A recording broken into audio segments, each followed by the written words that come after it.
Hello, everybody. How are you doing? Good evening, Warren. Hey, Mia. How are you? Pretty good. Good.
Good evening, everybody.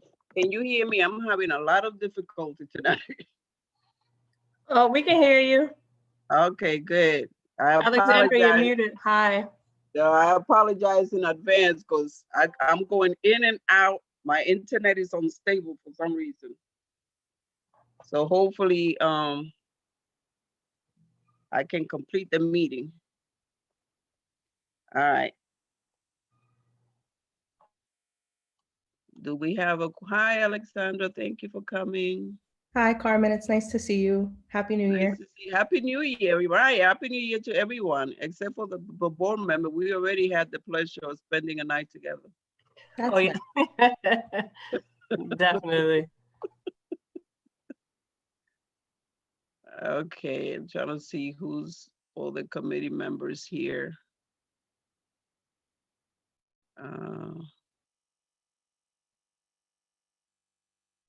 I only have one committee member.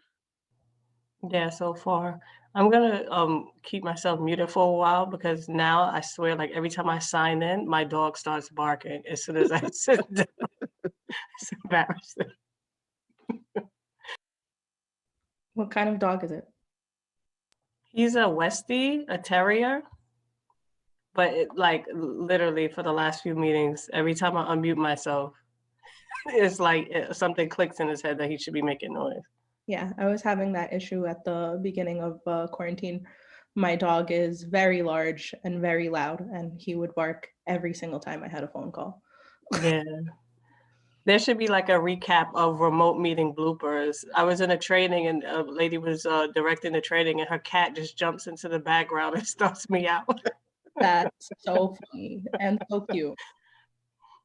I was in one, the cat jumped on her shoulder and his tail was like wiping her face like a windshield wiper. Oh no. I was like, I don't want to laugh, but it was just funny. It was a huge cat too. Tail was, I was like, oh my God. That's really funny. All you can do is laugh at that point. I see Kalista coming in. Yeah. So we give it a few more minutes.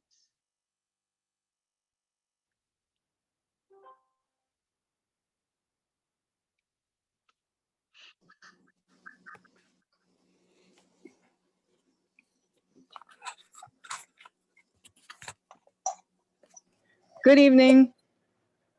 Good evening. Good Hey, evening. Callista. Good Happy New Year. Hey, Mr. Happy Grant. New Oh, Year's. Jeff is Happy here. New Year's, everyone.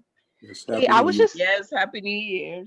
I was just gonna ask the items that I asked to be added to the agenda. Can we move those to next month's agenda? It's just because of the circumstances and everything happening today. I just think it would be better to discuss it. Discuss that next month when I can wrap my head around it. And I also, know. It's been a slow news day, huh, Callista? what? It's been a crazy day. I've been glued to the TV like I was election day. Yeah, I mean, like we just, Dems just won Georgia and then this happened. So it's just, crazy Wow. what's happening today. I'm Who's mainly even hit? disturbed at the fact that they knew this was coming. And I don't even know, did the National Guard get there? Because it seems like they coming by donkey or something. I Well, think apparently, they're driving the speed limit. apparently, the mayor of DC had requested the National Guard, and the Defense Department told her no. So Mhm. Virginia is sending their National Guard. I don't know if they got there yet. I've been keeping up to date with this on Twitter since like the reporters and the journalists are on there and people on the ground. But it's just crazy. Like Yeah, No, it's crazy. Virginia and Maryland have sent National Guard. There. So it's like totally crazy. It's like I have never. This is a disgrace.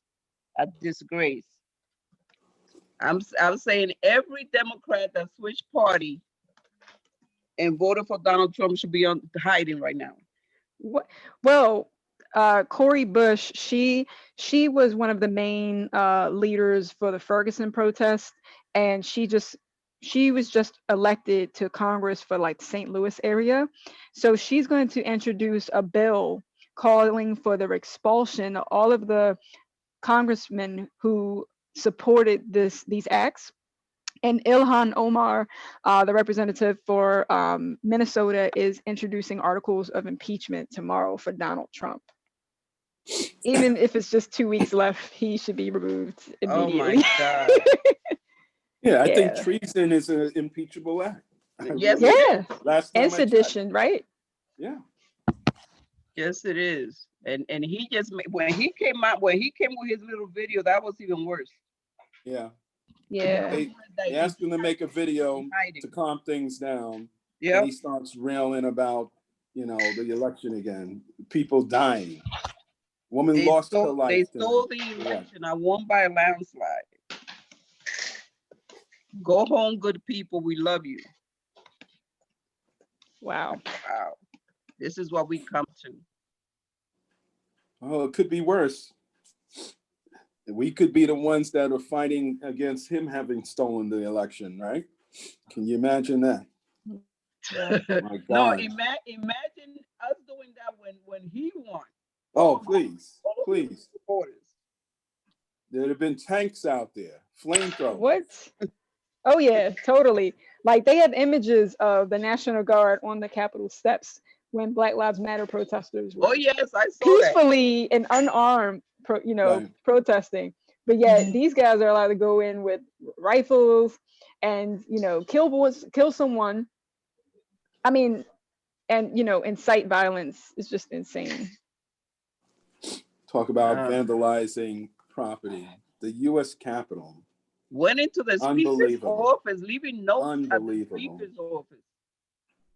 I'm still in shock. I mean, we thought 2020, come on, 2021 cannot continue like this. I can't take a second year of foolishness. This is Well, unbelievable. Donald's legacy is going to be like none other. Like none other. But thank God it'll be over soon. Yeah, let's hope he doesn't have any more shenanigans up his sleeve. Oh, I'm sure he does. I just hope that we are 2 steps ahead. But they should have been 2 steps ahead today. Mm-hmm. They already knew the deal. They knew what's coming. He's been calling for it. Mhm. So I think we have a quorum, right? I think hi Valerie. We got Nicholas, Valerie, Jeff. Hi, hello, good evening, Happy New Year. Happy Hey, New Year. Happy New Year. Who else is here? So we can get started. Oh, okay. Hello. Hi, sorry, that's my son's name on there. I was wondering. Using I it- was like, does yeah. that sound familiar? He was using it for school, and I think it's under his username.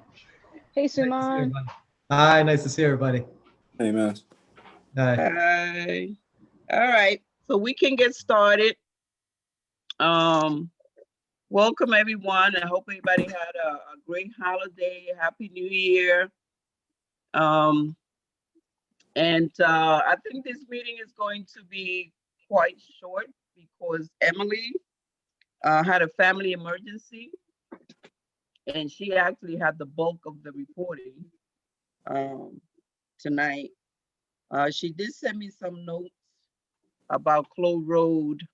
And other than that, after Alexandra makes her presentation about the fire reconstruction project, I will share what Emily sent, and then we can have discussion on the other items, schedule them for the next meeting.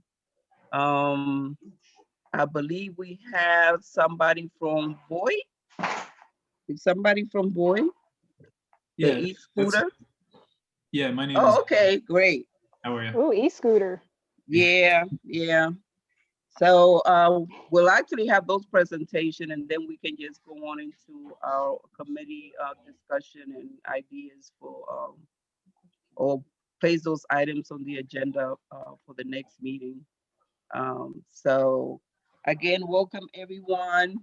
And Mr. Papas is from Boy, right? Am I saying it right?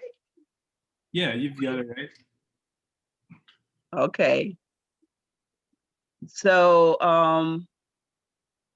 I will do introduction, but every time we try that, it becomes like a whole craziness. So if we can all look at each other's screen, everybody, Mr. Papas is from Boy, Alexandra is from DDC, Department of Design and Construction. And I think those are the only guests that we have this evening, minus Emily who couldn't make it. So If I make a suggestion, mhm. everybody could sign in. What I've done for some meetings is have everyone sign in the chat. Oh yeah, great. So everybody put in your name in the chat. Thank you, Alexandra. No problem. So again, well, I didn't even introduce myself, Mr. Papa's name. This is the first time he see me, but I'm Carmen Martinez, chair of the Community Board 9 Transportation Committee. So I will put that in the chat, and then everybody can just go ahead. I don't know if the committee had time for us to do the minutes approval, unless you want to postpone that. Did you guys get a chance to read 2 minutes, the two November and December minutes?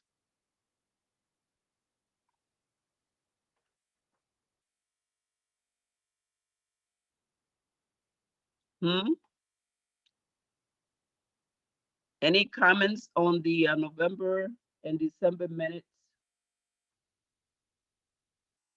If we got to read them, if there's any corrections to be made, any member that might have been present that's marked absent. No, so if they seem fine to everybody, we can just, I would just ask for a motion to approve the minutes. So moved. Great. So, all those in favor? Aye. Aye. Aye. Aye. Aye. No objections? No votes? Abstention, I should say, not objection. I think I'm in court. Oh, great. So the minutes have been adopted. They will be adopted as written. Thank you. So Alexandra, you're on.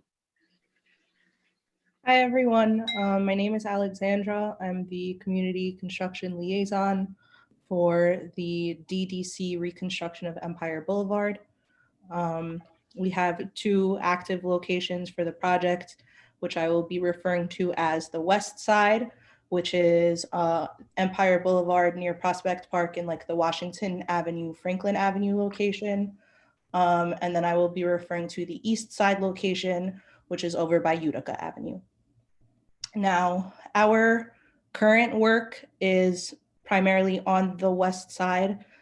I sent out a startup advisory this week for water main replacement operations on Washington Avenue and on Franklin Avenue. We've been doing a couple of test shutdowns this week that are middle of the night, 12 a.m. to 4 a.m. And with that, we've been distributing community advisories to those properties that are affected by the shutdown. On the east side, we are 100% completed with sewer replacement operations and about 98% done with the water main replacement operations. There is a small section where we ran into some interferences with Con Edison that sort of need to be sorted out, and it's going to take a little bit of time before we can do the replacement on that section. And the only other thing that I would highlight about our operations is that following the water main replacement that's going to happen on Washington Avenue. So the limits of the water main replacement on Washington Avenue, I believe, are between Sterling Street and Sullivan Place on Washington Avenue, and the same on Franklin Avenue. So it's going to be Franklin Avenue between Washington and Sullivan Place. So following the completion of that water main replacement, we'll be doing sewer replacements on the west side location. In terms of transportation, obstructions and stuff like that. There was no scissor in the bathroom. Huh? Did that one get dropped? Yep. Mute. So the, I'm sorry, I completely lost my train of thought. I know that was kind of. Oh yes, transportation effects. We have been doing sort of periodic small bus stop relocations where we've been posting notices at the bus stop regarding where sort of they've been relocated to. Currently, I believe it's the southbound B48 and B43 stop that's at Washington Avenue and Empire Boulevard has been moved just like 100 feet or so to the south to Sterling Street. And we have signage up that's going to be for about a month. And I believe that is it for for right now.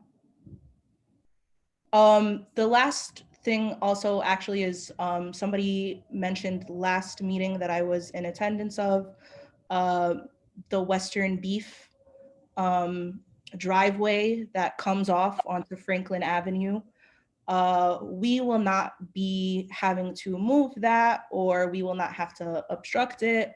It is sort of clear of the limits of where we're doing that new curb line.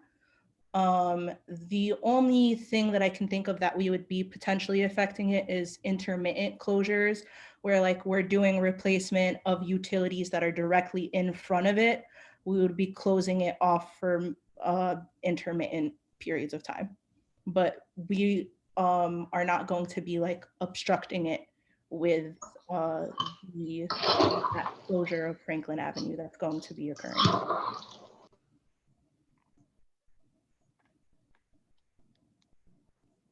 And so that is it in terms of updates that I have to give. If anybody has any questions for me, I would be happy to answer them for you. So with that particular entrance on Washington at Western Beef, now I don't have the plan or anything in front of me. So how do you come out of the exit and how do you enter onto Empire Boulevard, I guess? When you come out of that exit on the side, how do you come out based on the new plan to get to the street? I believe there is going to be some sort of changing of the striping that is existing on Washington Avenue. And if I recall correctly, I would have to double check this, but if I recall correctly, there's going to be on Washington Avenue, the lane that's all the way on the right is going to be right turns are permitted. So you would just sort of be essentially coming off the Western Beef parking lot directly onto Washington Avenue. You would be able to make a right onto Washington Avenue, and then you'd also be able to make a left down to go southbound on Washington Avenue. Is there going to be like some kind of yield sign or something? Because when there's traffic going to be, there's going to be oncoming traffic on Washington Avenue. There's no, other than the stop sign on, the light on Lefferts, the next light is on Empire. So when you come out of Western Beef, I know for me, I come out, I edge out and I have to look for traffic that's going into the little triangle there or that's going into Washington in order for me to make that left. Mm-hmm. So if now that lane is closed because that's going to be part of the whole plaza, right? Uh-huh. So as I come out of Western Beef, that means I'm extending myself all the way to Washington Avenue. So is there some kind of signage there that's going to say either stop or yield so that you don't, because now you're competing with the traffic that's coming down Washington Avenue without no stop sign? I do understand exactly what you're saying. I just pulled up some of the plans that I have access to, and I'm going to see if there's anything. But as far as that sort of the flow of traffic and signage and things like that, we do have the contractor is given sort of plans for changes in the traffic pattern. So if there's going to be a change of like whether a lane can go straight or whatever, they're going to change the striping on the street, and they also are going to add any signs that are necessary. I don't know if I have access to those very specific plans of like if there is a yield sign that's going to go up and where it's going to go up. But I can ask my field office and get back to you about whether there is going to be a sign. But from what I've been shown, it is not going to be obstructed by the sort of plaza that is going to be there. Give me just 1 second. I'm sorry. Let me.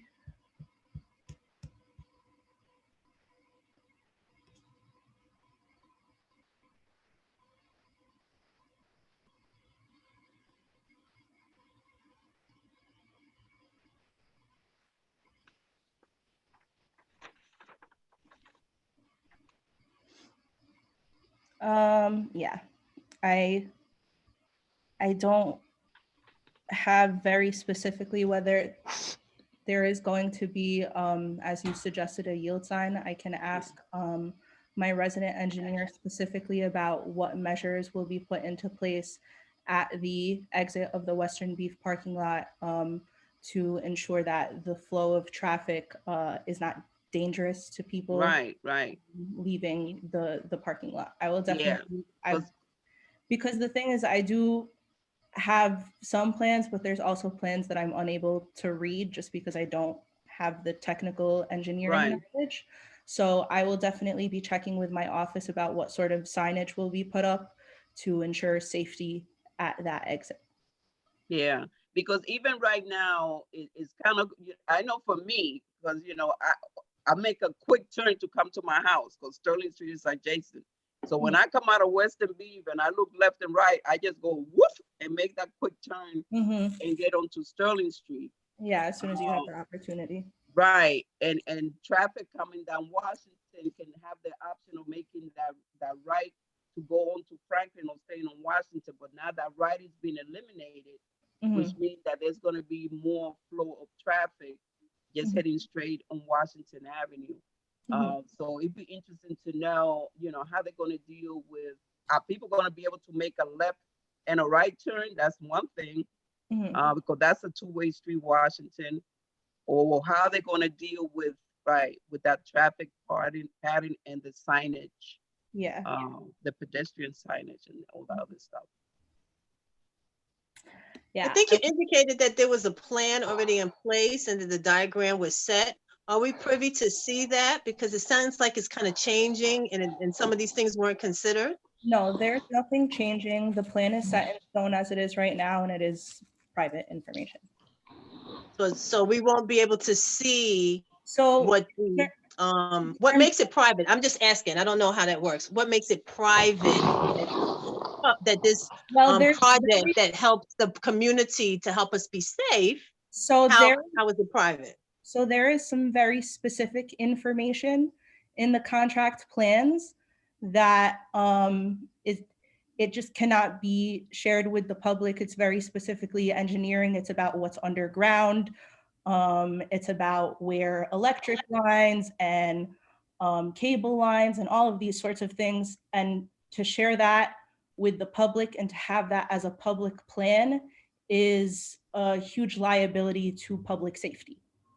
But I'm not asking for that. We're asking to see what it looks like on the surface. I'm not concerned about what's going on underneath the ground.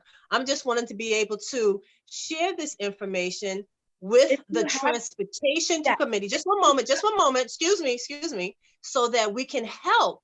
Because it seems as if this particular piece that Carmen brought up, it may not have been considered or thought about. So that's why we're having this dialogue, this conversation, so that we can ensure that we touch all the bases.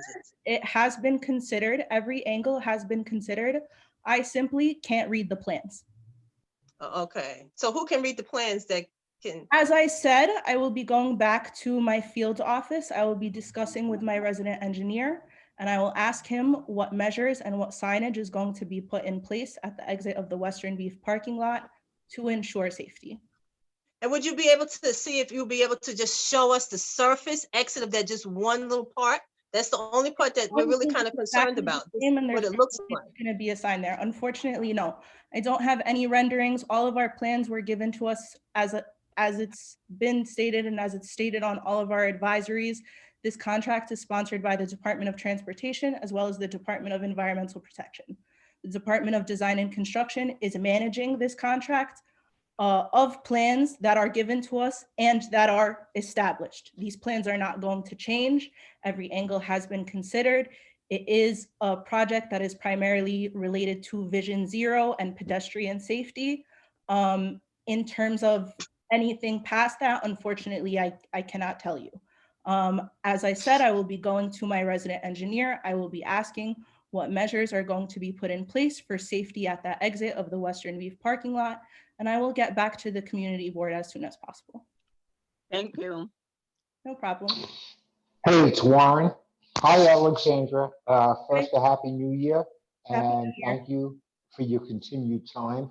I haven't heard anything about bikes in this. Personally, I know that Washington Avenue is a big bike usage area.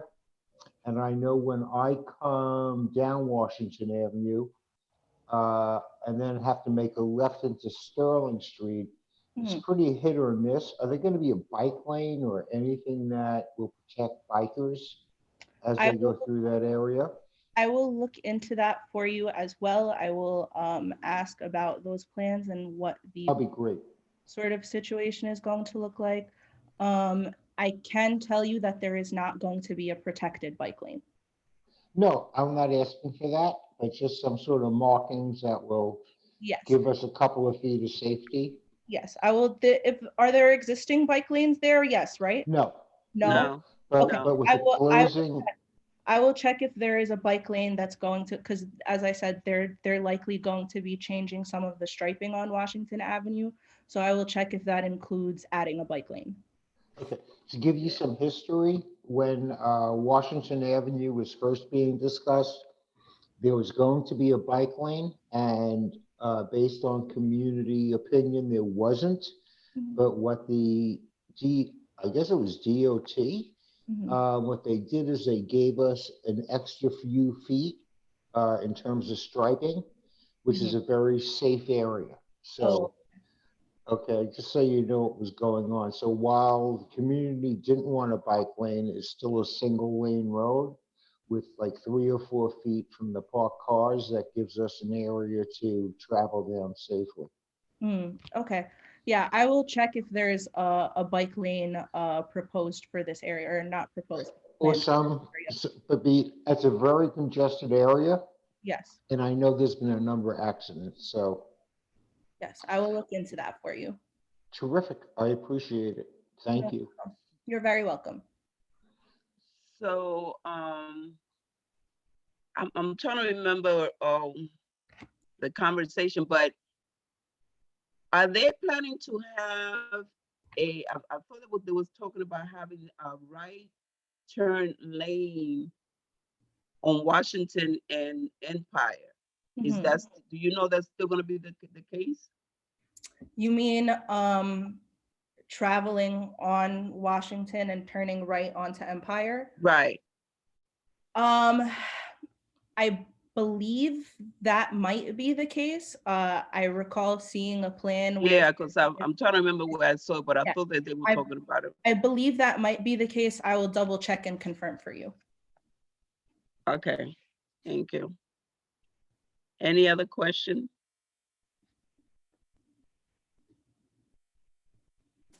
Yeah, I do have a question. The signage, the new signage, is it going to be 24/7, or is it going to be driven by the demands for peak travel, like rush hour? Are you referring to the exit of the parking lot? No, the Washington Avenue. Right lane being a right turn only. Right.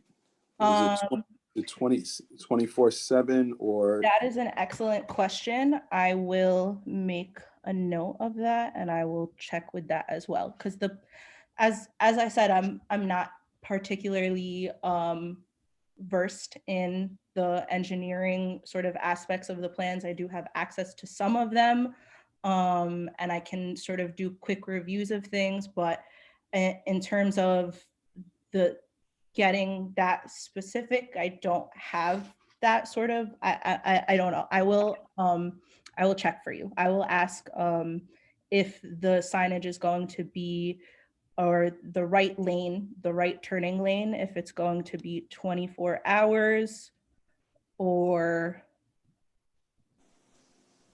dependent on traffic. All right, and not just the turning lane, because I'm not clear if, we'd like to know the signage for the entire completed project from Sterling Street north to Empire.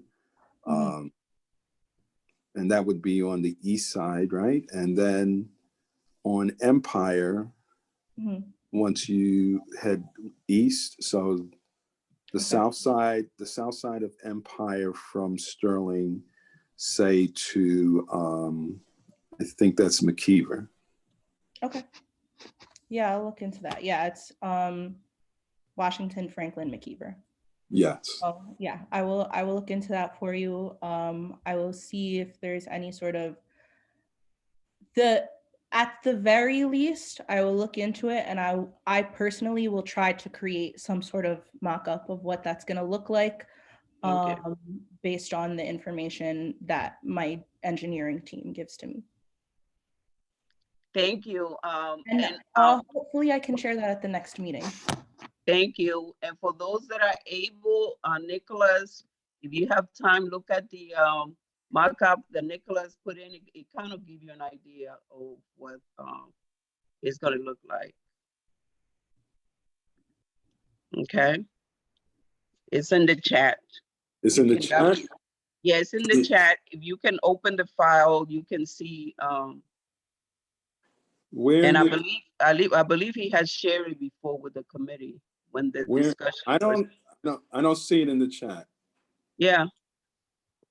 From It should be Nicholas. like the third or fourth message up above from where Yeah. I checked in, guys. It's there.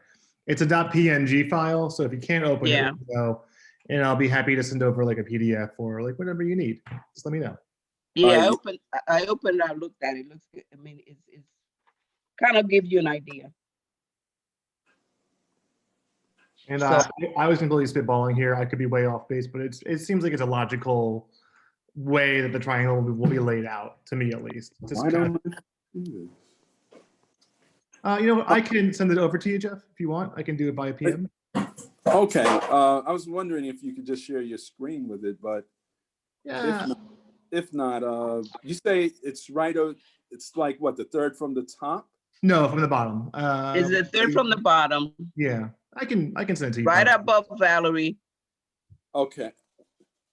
I mean, Can you see it? I see Nicholas, I see your comment, but I don't see. the Right PNG. below it. Right below that, I see Valerie, Oh, but I don't see anything in between. Okay, Really? maybe it didn't come through on your end. I'll take a look at it, man. Hang on. Right, because I can't find it on mine either. Oh no, Valerie? Oh, I'll send it to you too, all right? Thank you, I appreciate it. You got it.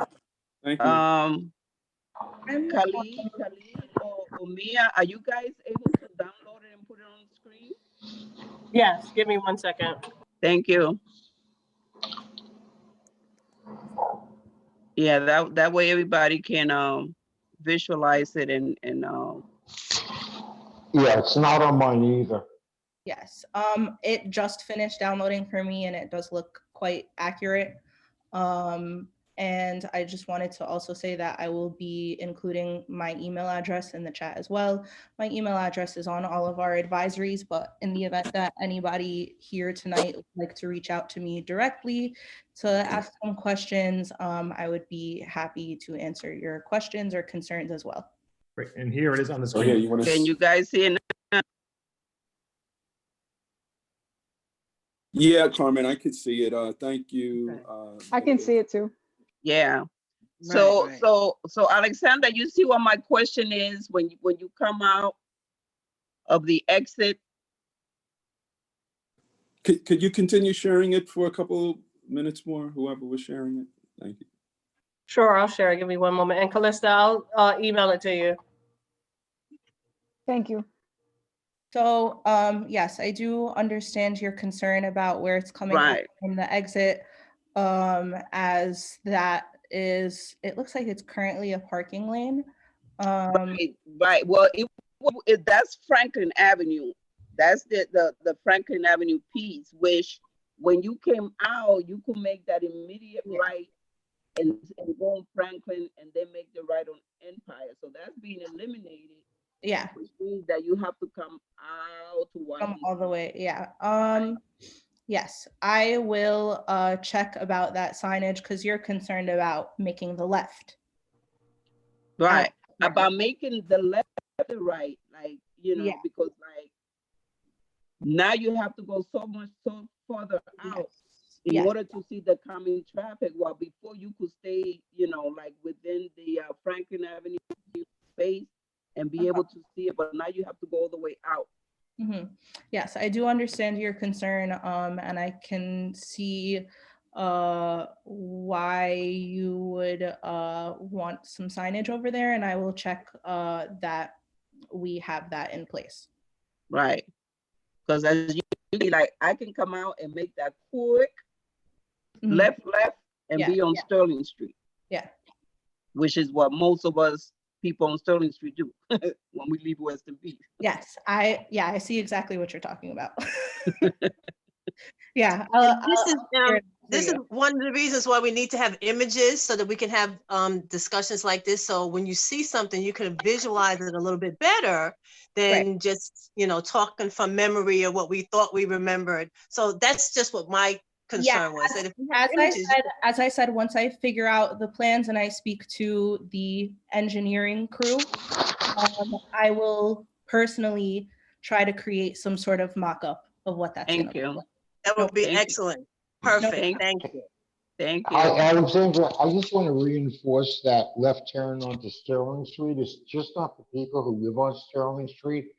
That's like a throughway to the, I live on Sterling and Brooklyn Avenue, and a lot of people take that as a cross street. DDC does not perform any type of enforcement. That would be something that No, what I'm saying is that a lot more people use that than Sterling Street, that left, because a lot of people live on the, I guess, the east side, and we use Sterling Street as a crossway to it.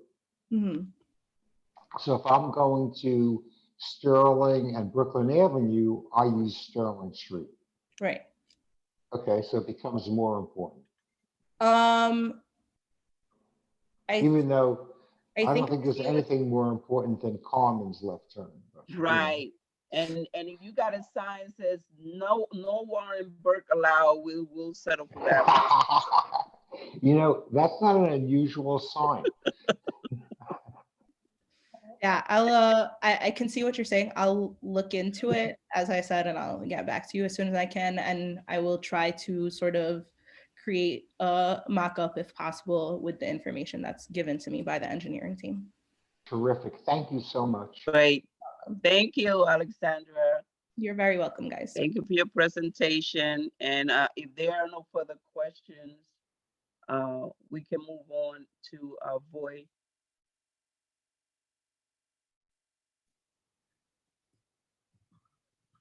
Okay, thank you. Hey everybody, my name is Louis Pappas. There are definitely more important things to talk about on a night like tonight than e-scooters, but this was on the schedule. So I want to introduce myself and Voy. We are a shared micromobility company based in Stockholm, Sweden. And as you may know, late last year, the city issued a request for proposals for a shared e-scooter program that Voy and other companies applied for. And so basically how this works is it's a bit like City Bike, but instead of having set docks, it's a dockless program. And instead of being bikes and electric bikes, they're e-scooters. And some of you have probably seen these around. They're basically the sort of kick scooter that's like a children's scooter, but a bit bigger and motorized. So cities like DC, LA, San Francisco, Atlanta have had these shared scooter programs. The city is doing what we think will be a one-year pilot.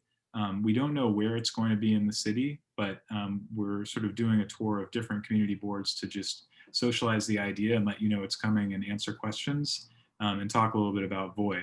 So how it works is if you have a short trip to make, people talk about the sort of first and last mile gap. That's generally what people use e-scooters for. So getting to and from, the subway or the metro, sometimes taking a short trip that you might, walk, or you might take by Uber or a taxi, or you might take your own car. Instead, consider taking an e-scooter for a more climate friendly option. And I think it's also a lot of fun. What sets Voy apart is, if you've looked into the space, there's a lot of companies that kind of followed the Silicon Valley ask forgiveness instead of asking permission model, sort of coming into cities and basically dumping a bunch of shared e-scooters without the city's permission. And that's not the approach that Voy has followed. We're very collaborative and want to make sure that we have the right solution for the city and that the city wants us there. The other thing that we do, I mentioned that there's no docks like a city bike dock, but obviously sidewalks are small and these can pose a tripping hazard, if they're not put in the right places, especially with people with visual impairment. And so we have docks, these sort of, not docks, but racks that we put out in every city that we operate so that people have a good place to park their scooters. So it seems like kind of common sense to me. That's it. I'll stop there because I think this is, some people might know about shared e-scooters, some people might not, but I just want to answer any questions. I guess the overall point here is that we don't know when scooters are coming. We're assuming that the program will formally start probably sometime in March or early spring, obviously depending on the public health situation and everything else going on. We also don't know if Voy will be selected. There's other people that are vying, for a spot. We think the city will probably pick, maybe 3 or 4 different operators to either operate in the same areas of the city.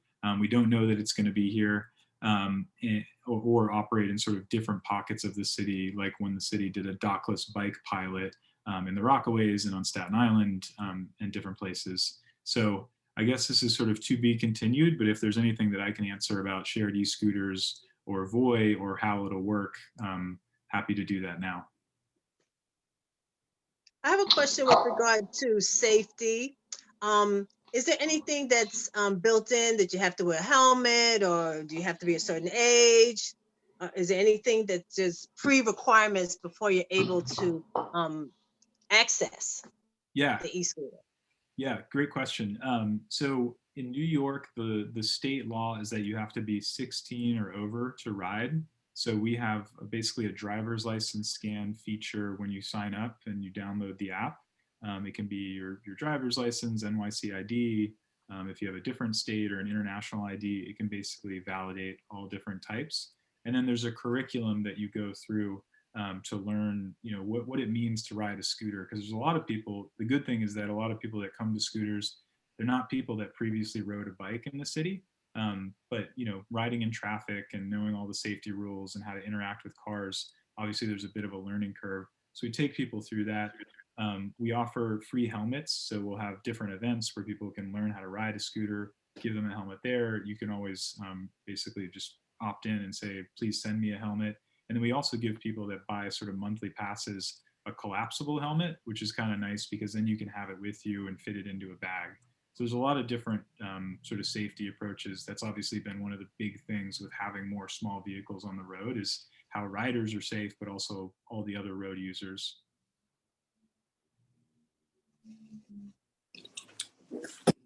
Hey, Lewis, the scooter program you're talking about is a rideable device that is completely different than the Revel mopeds. Am I correct? Correct. It's like a standing e-scooter. You don't sit down. We will actually have a seated scooter to make them more accessible because not everybody is comfortable sort of balancing and riding this style of scooter, but the majority of them will be these sort of standing e-scooters that go, the cap is 15 miles an hour, so they'll be slower, and they basically follow the same traffic rules as a bike. So you ride in the bike lane, you don't ride on the sidewalk, you don't ride with traffic like a Revel. Okay, and you said that they're dockless, which causes me a little bit of concern because I've read quite a number of articles where dockless alternative transportation share programs have created some issues in Asian countries and European countries where folks were leaving the alternative vehicle, be it a moped or a scooter or whatever, a bicycle that didn't require a dock. They were just leaving them literally anywhere. So at the same time, I think you also said that you have something like a dock that is going to be rolled out. But am I to understand that it is an option for the renter to use that dockable device or how is that going to work? How is that going to be enforced to prevent the whole issue that other cities have faced with the non-dockable devices literally being left anywhere that they wanted them, leaned up on a tree, on your front yard, wherever? Yeah, it's a good question. I probably could have been clearer about it.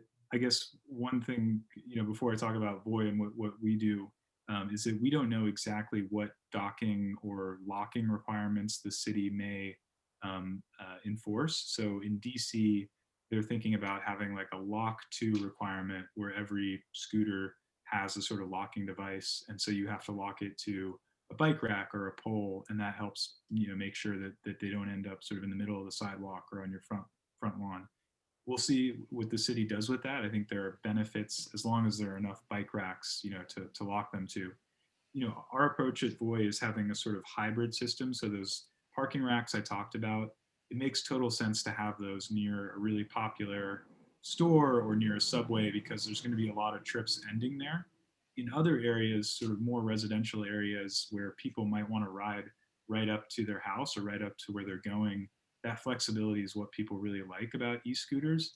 And so to validate people's parking, we use a sort of GPS and then a few other, sort of things alongside GPS that can tell you as a rider that this is an approved parking place, or if it's not and you need to move it before you end your ride. So it's a sort of hybrid approach with some infrastructure, some technology. Okay, thank you. Thanks for the question. Hey, Louis. Hi. Just so you know, I've used other brands of e-scooters in Portugal, DC, Baltimore, and I'm a huge fan of them. I'm excited to hear that there's a possibility that they will be here in New York City. I do have a question about as far as charging. How are they to be charged when they are in these docks, or do they charge similar to like Lime or Jump scooters? Are users able to take them home and charge them for like points or juice points? I'm just curious if you can talk about how your scooter company compares to those more established companies. Yeah, no, well, glad to hear that you've ridden. It's a ton of fun. I encourage others to, jump on when they get here. So on charging, we follow a swappable battery model. So the sort of way that, this all kind of started in 2017 in Southern California, and it was a sort of gig charging model where the scooters and their batteries were one and the same. So to charge it, you have to sort of move the entire scooter. And so people would sort of collect them, bring them to their house or a garage, and then redeploy them on the street. Obviously, that's a lot of extra driving. It's adding more cars to the road, and the whole idea, behind a program like this is you get more people using sort of clean, smaller modes of transportation that don't have that impact, on the climate and on the street. So what Voy does is the footboard of the scooter actually has a swappable battery in it, and so we charge those batteries, centrally. It's all done by the company, by our employees. And then they go around in either e-cargo bikes, which are some of these bikes that you may see, towing the package delivery more and more, or e-vans, and just swap those batteries out in the field.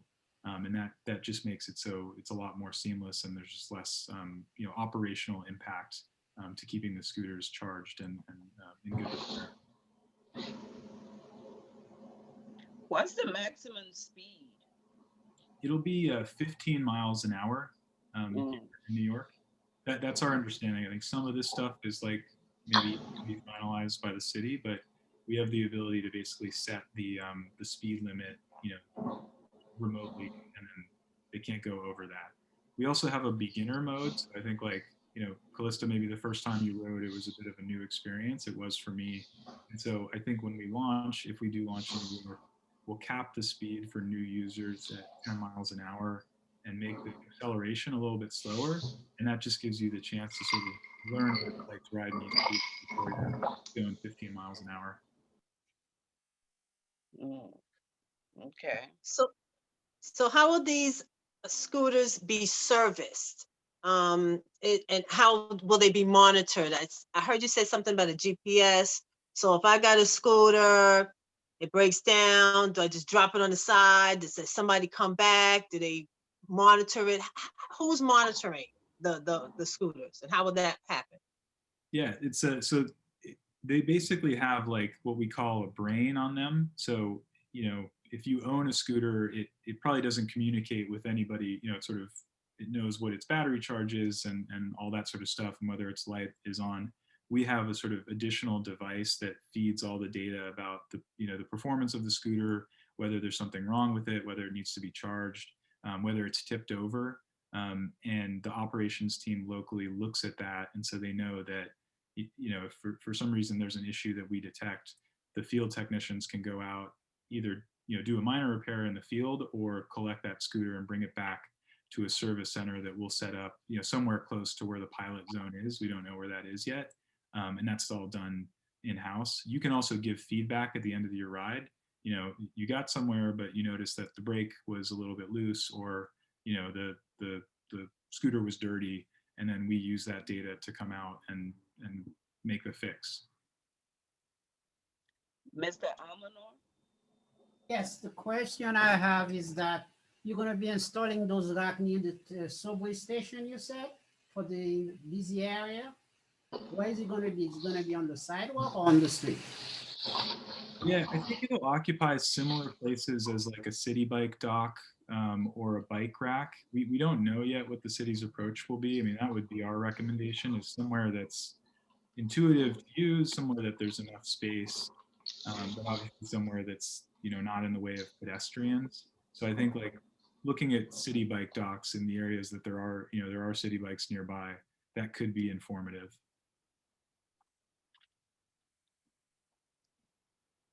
Any more questions? Yes.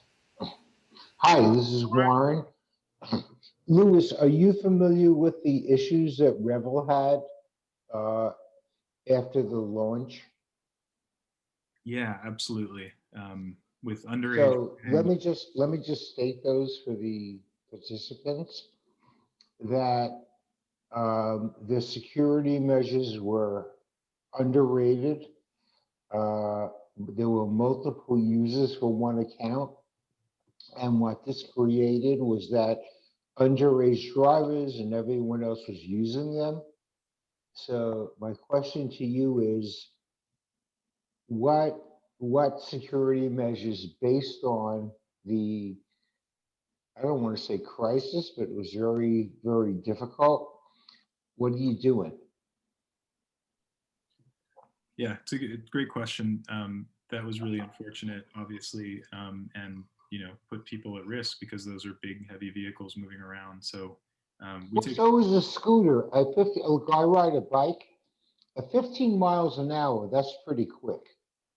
Okay, so if I was to hit a person at 15 miles an hour, not good. Okay, it would cause a lot of damage.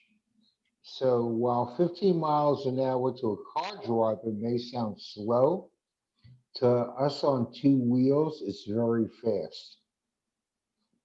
Yeah, absolutely. And most people don't end up going that fast. I think the average speed is probably more like 8 or 9 miles an hour. So, I think, yeah, in a nutshell, I mean, it starts with education. So most of the people that are riding e-scooters, because they are only a few years old, are going to be doing it for the first time. So, we have that mandatory education that riders need to go to. Voy actually set up the world's first sort of virtual traffic school. So we actually reward people with ride credits and things like that if they go through these quizzes that educate them on the different rules of the road that you have to follow as a cyclist and as a scooter user. There's the ID verification, so that's a way to make sure that if there are people that we kick off the platform, which we sort of follow, we have a pretty short leash. I mean, basically, if people are known to be breaking the rules, so if we do ban somebody from the platform, which does happen, they can't come back and get back on it using like a different ID, because the ID verification tool that we use. So I think some of those issues that Revel face, we've probably figured out because we're just a bit of an older company who has done, I think, about 50 million rides, so pretty mature. But obviously, we're going to be looking out for those sorts of things because we know it was such an issue for Revel in the city. Okay, knowing that we're talking about the future and you have no approval or anything else, I would really consider that. It's a very important issue and issues that everyone in our city are aware of. So the question is that, you know, I'm a pretty proud granddad, and I have a 6-year-old who loves to ride scooters. So I sign up, and all of a sudden, you know, he asked me, "Oh, let me do it." I said, "Sure." So, what are the safeguards? Yeah, I mean, I don't need an answer, right. because if you're, you know, you're still in the planning phase. Let's start looking at this stuff. Certainly. Thank you. Thank you. Calista? Thank you. Any other questions for Mr. Pappas? Hey, I was wondering what the price range is going to be to rent these scooters. Is the price being set by the individual companies, or is the city going to set a price? My expectation, I mean, as you can see, like the city is still sketching out some of the details, so we'll see. I mean, I can offer that, you know, Voy's price that we put forth in the proposal and that we plan to have is 15 cents a minute, plus a minute for every ride that you start. So, you know, I think for a ride that's basically like, you know, a mile and a third, a mile and a half, you're talking, you know, comparable to subway fare. We obviously know that, you know, it's if it's going to be a daily thing that people use, that's not even an accessible level for all income levels. And so we'll offer a Voy for all is what we call the plan, for, you know, folks that are enrolled in SNAP or other, you know, equivalent programs. If you apply, you can ride sort of all you want during the course of a month for just $4. So that's a big point in a lot of these programs, is making sure that they're actually accessible, because it's something that, you know, bike share and micromobility, as we call it, has been pretty bad on in these first few years. So that's why we have, you know, such a generous package there. Thanks, that's good to hear. Well, I have one last question. I have another question. Do you do you have access to your website for more information? And can you put that in the chat? Yeah, absolutely. I'll put it in the chat. I didn't want to bore everybody with the presentation, but it's a good website, and I'll also put my contact info in there if you think of other questions down the line. Thank you. Any And other comments? Oh, sorry. Who's that? oh, and I was just gonna say, thanks for coming. And if your company, if Voy is approved, I'd like to request that you guys take the members of the CB9 Transportation Committee out for a trial of your scooters. We can do it as a group, and I'm sure our members would fully enjoy the experience. Yeah, that's a great idea. Love that. All right, whatever. We'll be in touch as we hear more. So thanks everybody for the great questions. Oh, thank you for coming. Thank you for the presentation, or the discussion, I should say. All right. So the next would have been the Clove Road discussion would have continued, but Emily indicated she had a family emergency. What she did share with me, the last month we brought up the issue that was brought out by Mr. Newport, I believe in October, in the October meeting, concerning how the Clove Road project is going to be affecting the homeowners' parking situation on Malbone Road. And Mr. Newport, I understand that Emily has been in communication with you. You want to share with us any updates or any other concerns that the residents of Malbone Street have?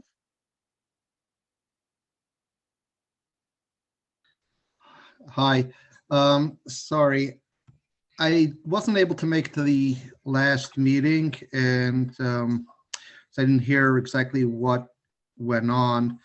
I did privately hear from Emily. She sent me an email saying that they would work with my private parking. I own a few spots on Clove Road for those who weren't at that meeting.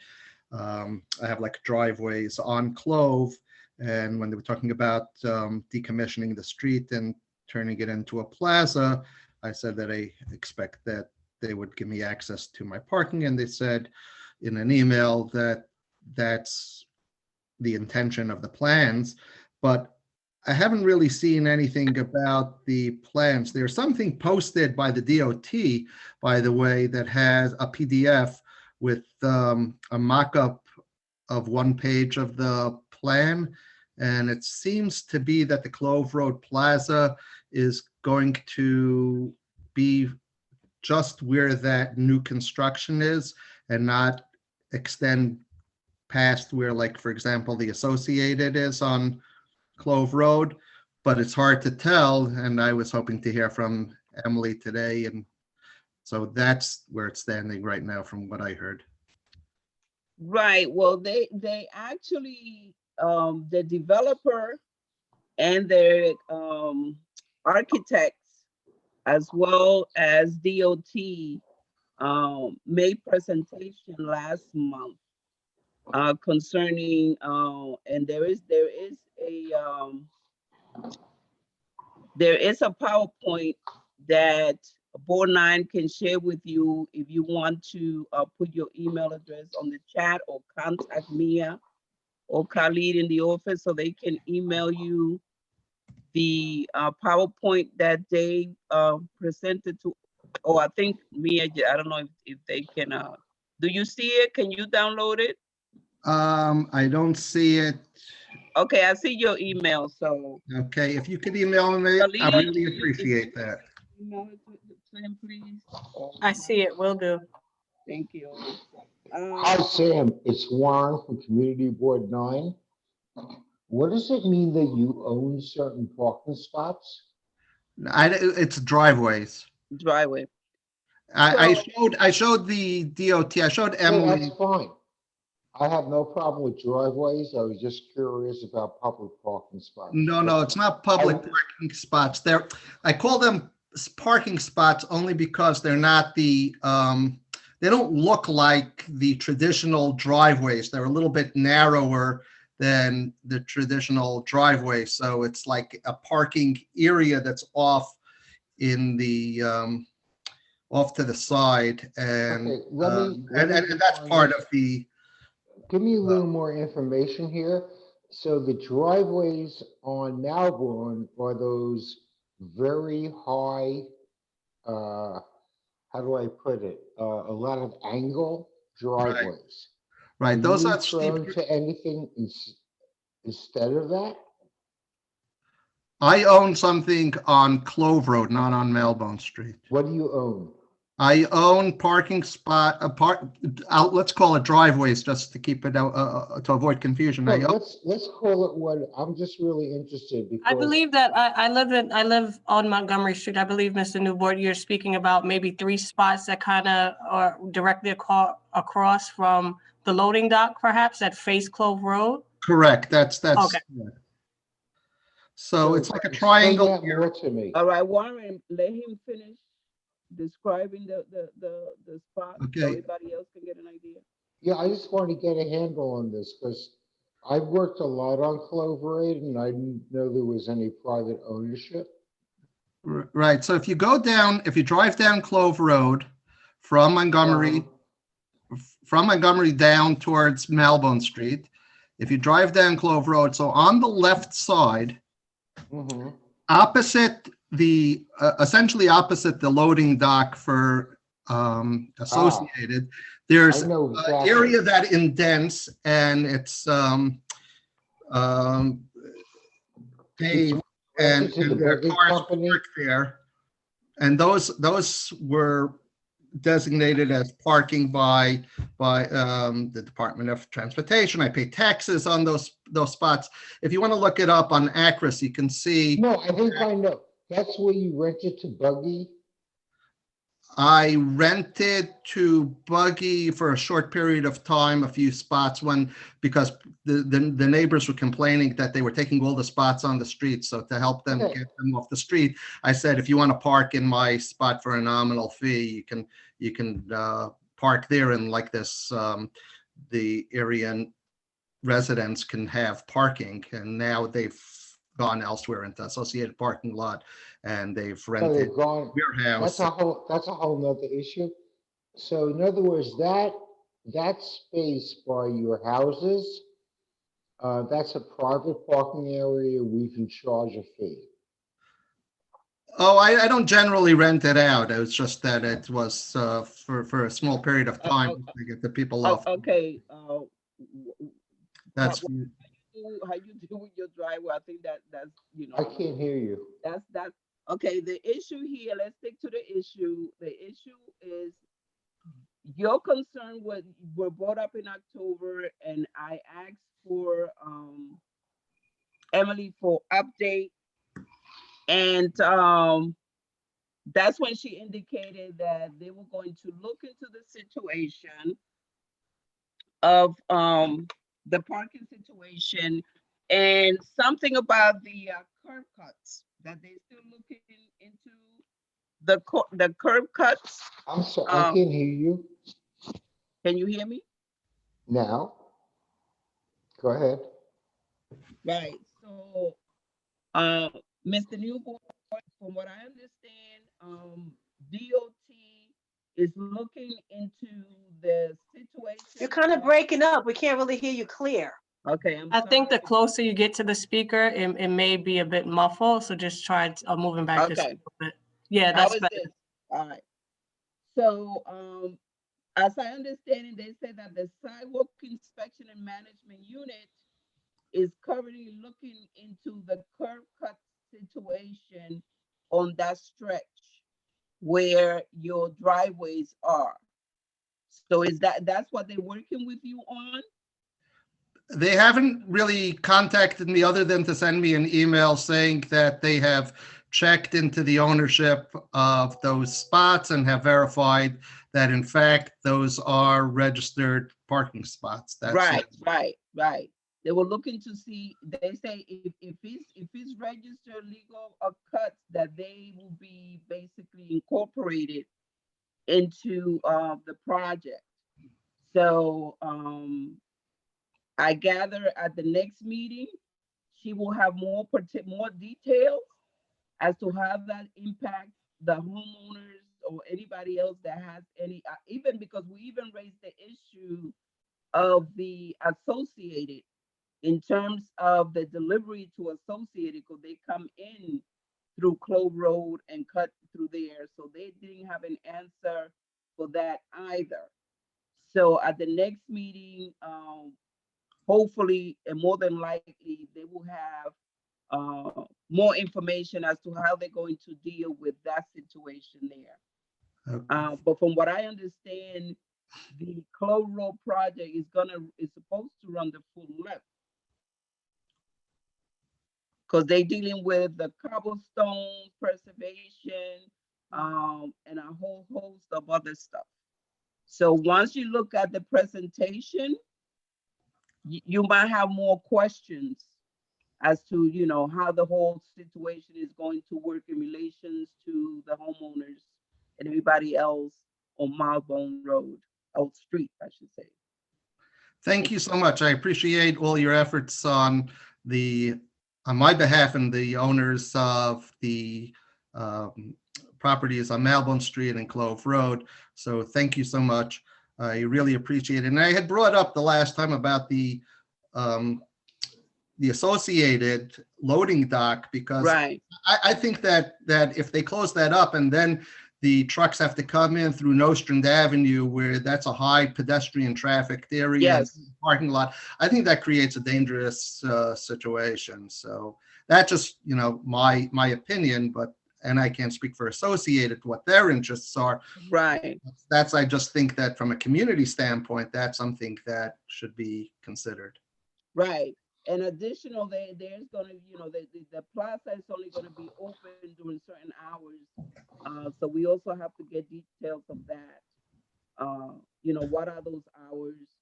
And whether or not, there's going to be any, I think some of the members asked about the traffic. If there's gonna be any traffic at all, if it's gonna be closed off, period. They also didn't have an answer for that. But again, look over the presentation. It describes the project that's under construction, the development that's under construction on Austrian Avenue as well. Thank you so much. I really appreciate your. Oh, you're welcome. Thank you for coming, and please feel free to email the board or call the board if you have anything else that come to mind that you want us to bring to the attention of DOT. Thank you so much. You're welcome. Hi, it's Warren. First of all, Mr. Nussbaum, I want to say I appreciate ownership in private property. That's not the issue here. But I've been working on this for like 5 years, and I never knew those spots were privately owned. And more power to you, because I appreciate that. I'm a small businessman.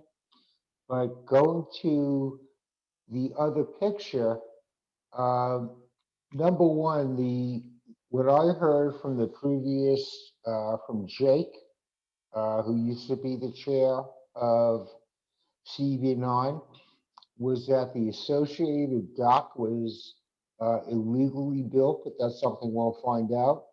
But number two, if we're infringing on your private property, that's a big question, because whether it's the whole Clove Road or Malvern and up, it's going to affect you.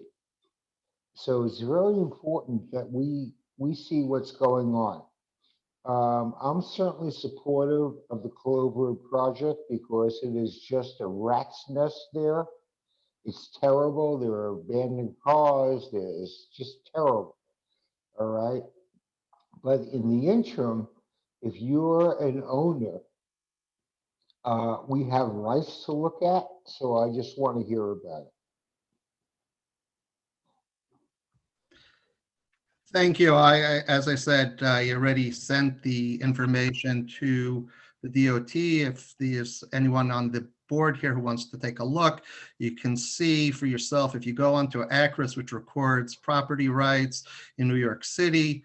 So if you go onto the ACRIS website, you can look it up. It's 72 Clove Road P1, meaning parking 1, 72 Clove Road P2, 76 Clove Road P1, 76 Clove Road P2, 4 parking bays, each of 212. No, I know them well. Okay, I just wonder, because that's something we really need to take a look at.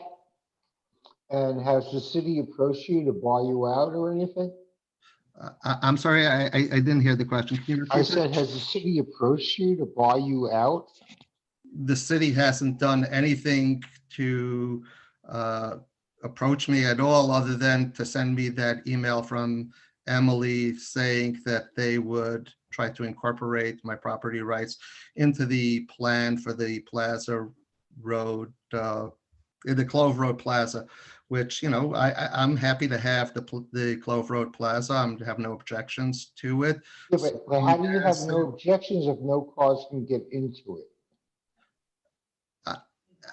In other words, if you have that plaza, you're not having any parking, so that's okay with you?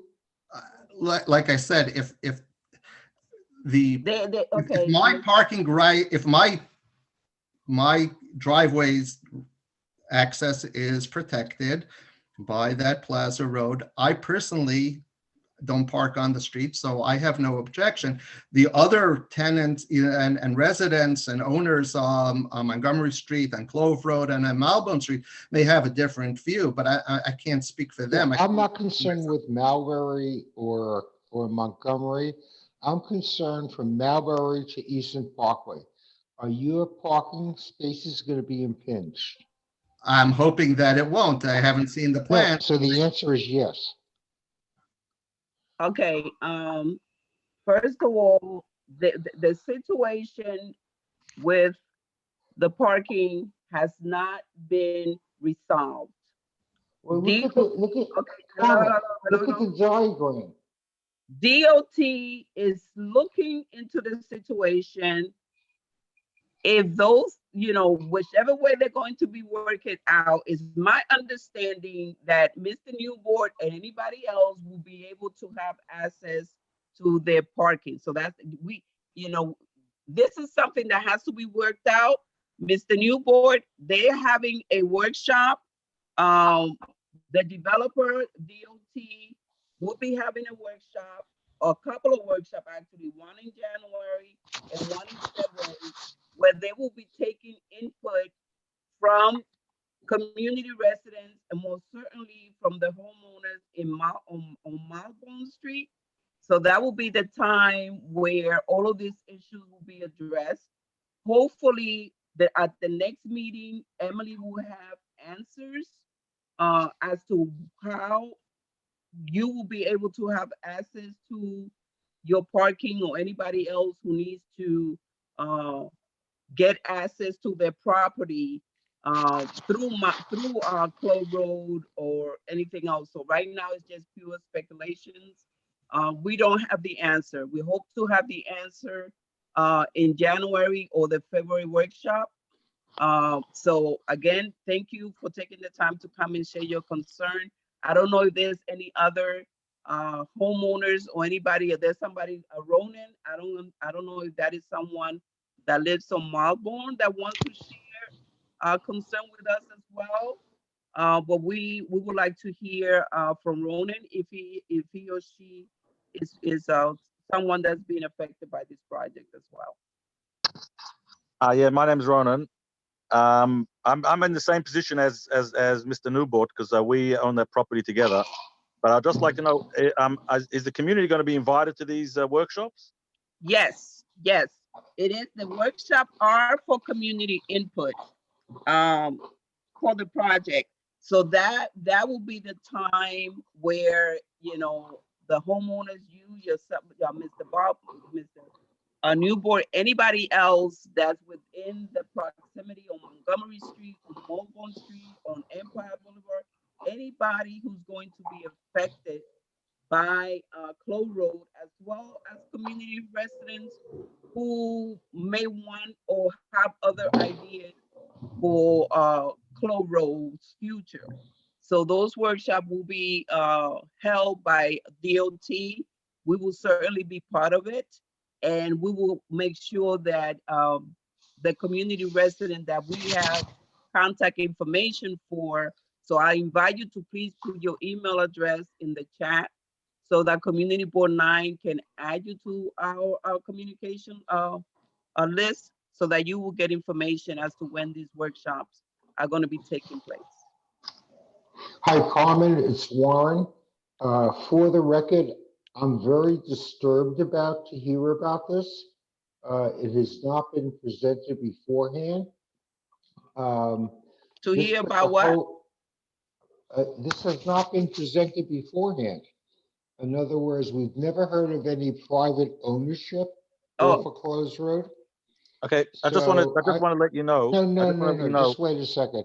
I just want to put a flag on this.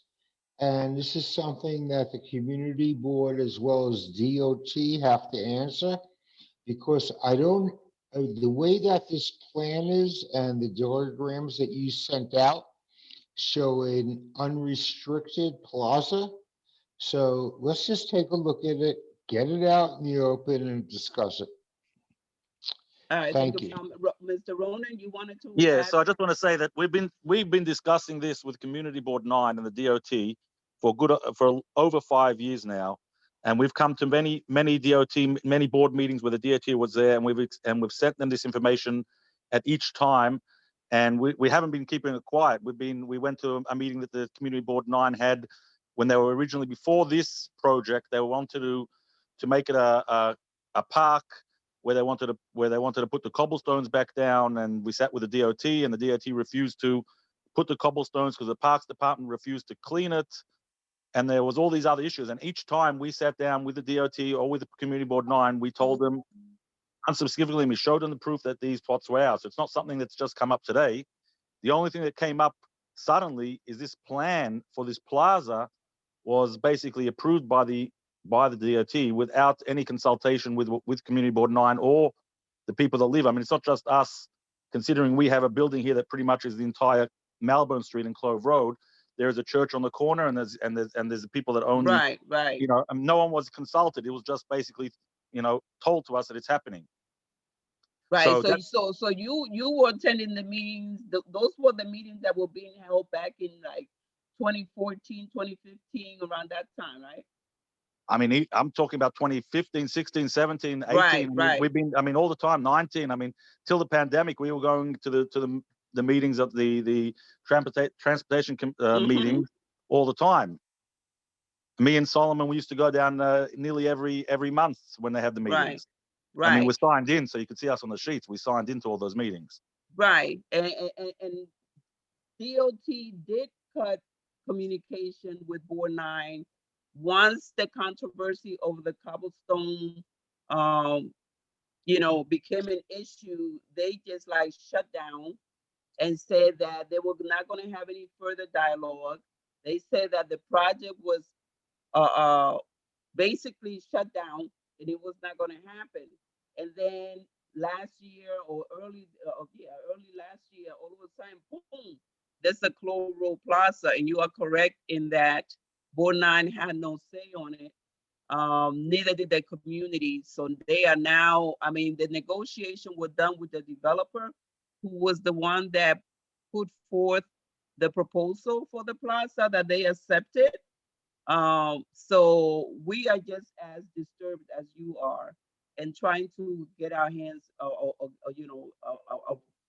just try to figure out how it came to be, how it happened, why there was no communication. So hopefully our next month meeting, I encourage you and Mr. Newbold to please come to the meeting and express your concern, and we will hopefully have some answers. But trust me, we have been trying to get answers ourselves as to how this came to be without any input and discussion from the community or Community Board 9. Particular Community Board 9, because we were in conversation about Clove Road until DOT shut it down.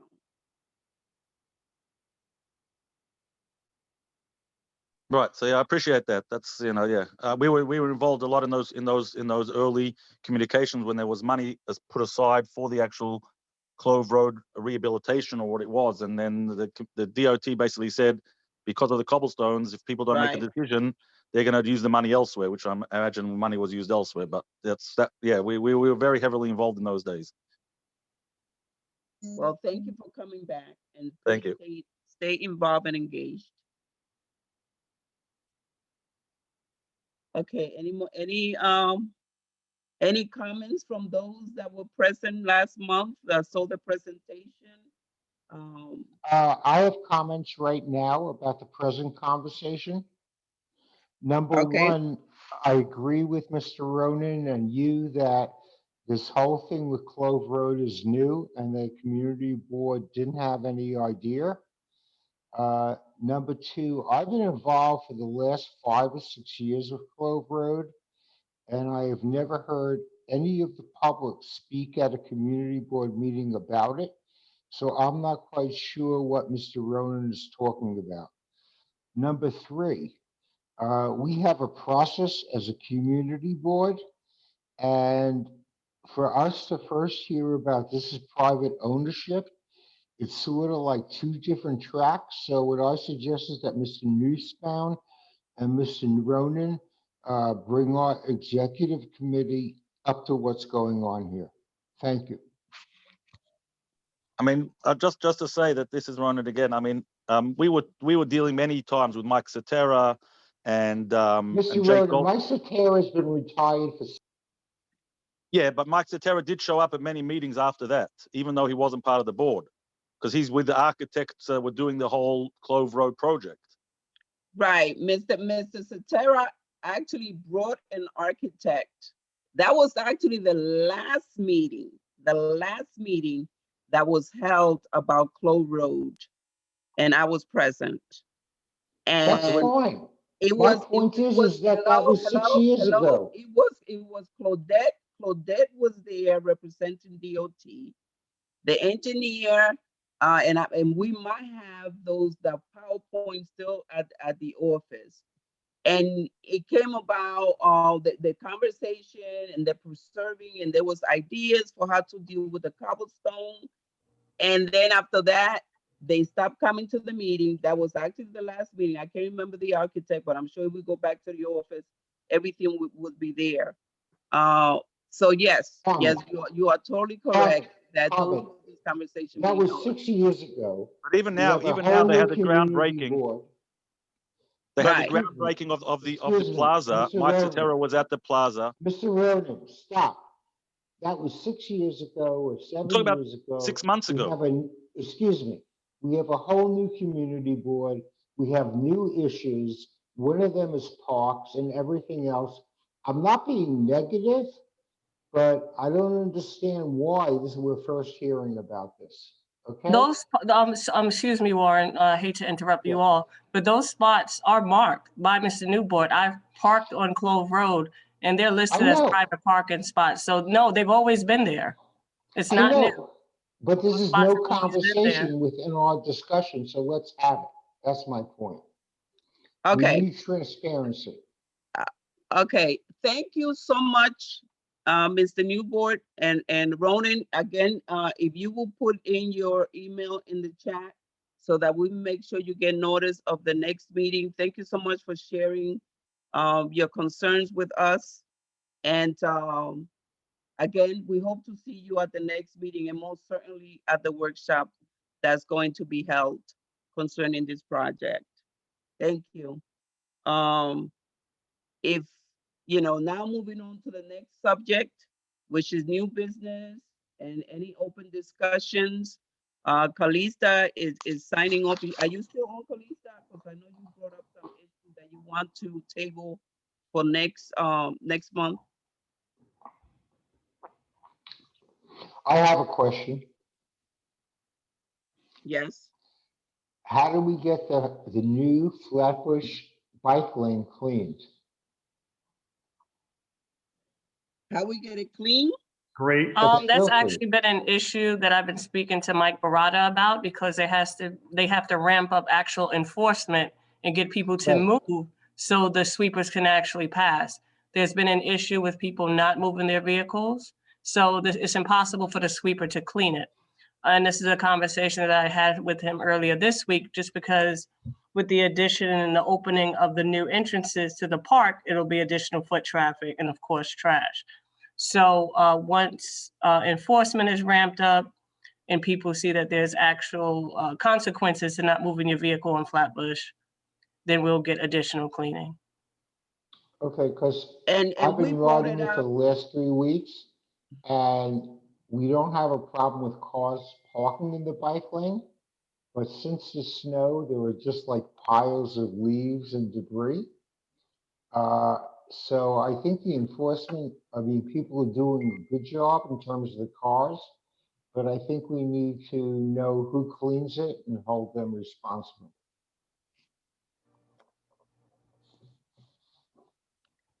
We brought up the issue of the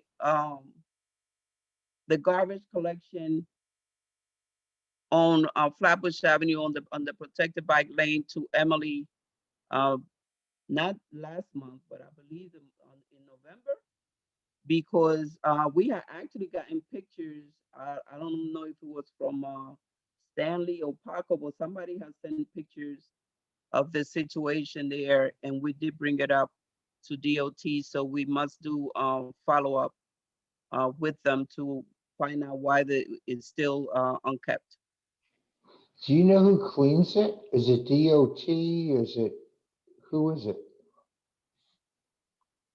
I don't know if it's something that sanitation deals with, or if it's a specific unit in DOT that deal with protected bike lanes.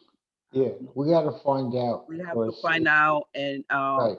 we'll email Emily and ask for her to please provide us the information. Right, because it does pose a danger, it's like these large piles of leaves. So it does pose a danger. Thank you. Thank you. So anybody has anything that they wish to discuss? I sent some articles about bicycle parking. Emily is going to be looking into that, and at the next meeting, she's going to be, I guess, either herself or whatever specific unit is dealing with that. She said she would gather information for us about the bicycle parking and report at the next meeting. So we can either touch on it or also table it along with Kalista issue concerning the accident on Parkside and Ocean, I believe.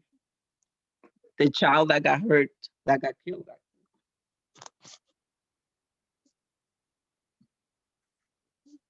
So anybody has any? I have a quick question. I'm not sure if this is a transportation issue or not. And it kind of goes back to the conversation that we had just a few minutes ago about cleaning and who's responsible. I noticed that there's some ponding on days that we have heavy rain on some of the corners where it seems like the leaves and the trash and everything is collecting and the water can't really get down into the grading, I guess, or the water area.